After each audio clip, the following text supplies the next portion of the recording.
O humus, por ser a matéria orgânica em estágio final de decomposição, ele é mais reativo na terra. Por ele ser pequenininho, ele é mais reativo.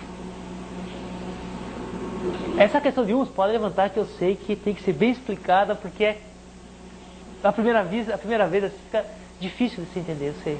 Terra também, né? Em vasos, né?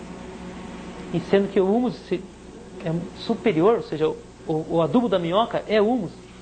O teor de humus é maior no adubo da minhoca, em relação ao esterco, em relação a outros fertilizantes orgânicos. Então é até interessante que o adubo de minhoca, além de ter humus em grandes quantidades, né, ele ativa o solo. Em que sentido? Ele retém os outros nutrientes que estão no solo. Ele segura, não deixa que seja lavado. Eu vou falar mais na frente para vocês, vai ser agora. Então a vantagem do humus sobre os outros fertilizantes orgânicos é essa aqui, ó. Que o humus, devido à sua composição físico-química, né, ele estimula a alimentação mineral das plantas. Vocês podem observar que tem as pessoas que, quando tem uma lavoura perto dos canteiros, começa a aparecer raízes fininhas para dentro do canteiro. Esses dias foi interessante, o produtor me chamou, falava uma propriedade, porque está aparecendo fungo no meu canteiro. Quando ele falou fungo, parece ele falou umas hifas brancas, eu já saquei, é raiz de planta. Aí eu fui lá, ele tinha um sapezal em volta, aí a raiz da gramínea, né, estava tudo indo para o canteiro. E uma outra produtora também, ela tinha um pé de mamão próximo. Quando eu fui ver, a raiz do mamão estava tudo para dentro. Porque há uma afinidade da raiz, devido à composição do humus, né? Há uma afinidade de atração das raízes para esse material. E o humus no solo, olha o que ele faz.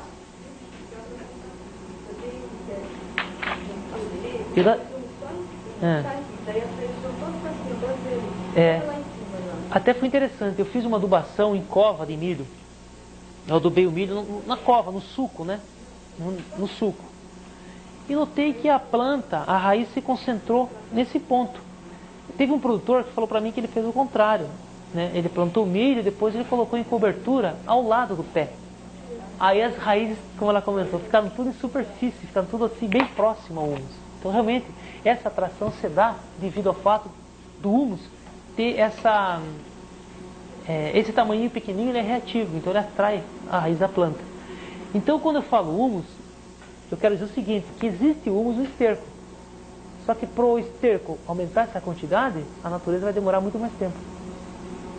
Estão entendendo? E quando a minhoca come, esse tempo se reduz em 40 dias. Se for deixar na natureza, vai levar anos para decompor. E a minhoca acelera isso tudo. Ou seja, a minhoca fragmenta esse material, né? Quebra ele em pequenas partículas, que fica mais acessível aos micro-organismos, né, que aceleram a decomposição. Bom, então o humus, ele estimula o crescimento radicular. Dependendo da dose, ele estimula a formação de flores, que ele pode até inibir também, às vezes, a formação de flores, no caso da violeta. E a gente vai ter que... O próximo passo da utilização do vermicomposto, do humus, de minhoca, eu acho que é. Eu acho que é aí.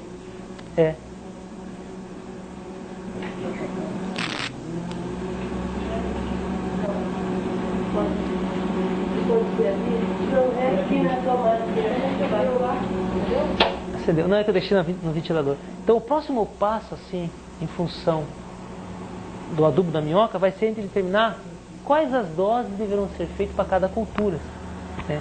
Em função dos nutrientes que tem no humus e daqueles que a gente pode acrescentar para deixar eles adequados a cada cultura. Para a produção de flores, tem que ter um balanço de nutrientes para que não comprometa a floração. Porque na violeta a gente nota que quando você coloca o adubo ali a olho, assim, né, sem uma dose recomendada, ou melhor, até se tem dose recomendada, porque não tem nenhum trabalho feito a esse respeito, a gente nota que há um crescimento exagerado de folhas, né?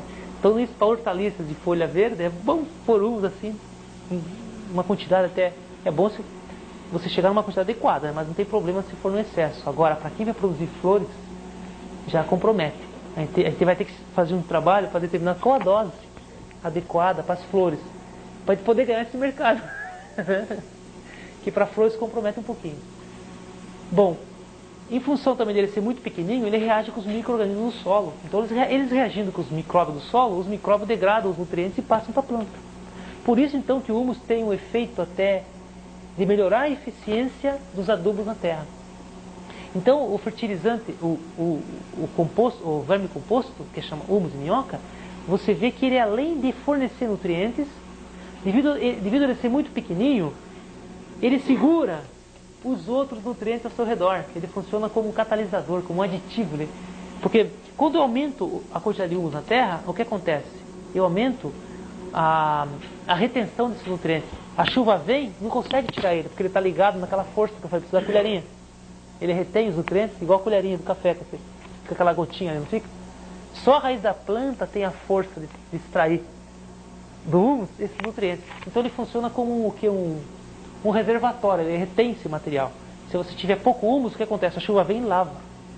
Se você aplicar esterco na terra, o que acontece? A quantidade de humus é pequena. Então você não vai sentir esse efeito do esterco. Agora, se aplica o verme composto, que tem humus em quantidade maior que o esterco, você vê o efeito na planta. Aqui tem uma acerola, né? É até interessante, você vai ver uma acerola que está muito bem desenvolvida em função disso. Então, isso aqui mais ou menos é o que acontece, né, no solo. E o resultado é esse. Ó. Quando a gente vai fazer a análise do solo, nesse trabalho aqui, eu não coloquei aqui a dose de 50 toneladas de esterco. Eu peguei a recomendação técnica, ali falava assim para mim, ó, bem atenção, 50 toneladas de esterco, mais adubo mineral e calagem recomendada para a cultura. Foi esse aqui. Eu peguei 50 toneladas de esterco, mais calagem, mais a dose recomendada para a cultura. Aí eu peguei, bom, se 50 é o máximo, então eu vou pegar 20 de humus, 40 e 60. Só coloquei, nos vasos eu coloquei 40, 20, 40 e 60. E no outro, adubação mineral conforme a recomendação técnica. Quando eu fui colher o rabanete, ó, a adubação de 20 me deu uma produção igual àquela obtida com adubação mineral, mais calagem e mais 50 de esterco. Aí quando eu fui fazer a análise do solo, no solo que eu apliquei esterco, de 4 ele foi para 28, com 50 toneladas de esterco, de fósforo. Fui lá no fósforo, fiz a análise, olhei, de 4 que tinha, quando eu coloquei 50 de esterco, foi para 28 de fósforo.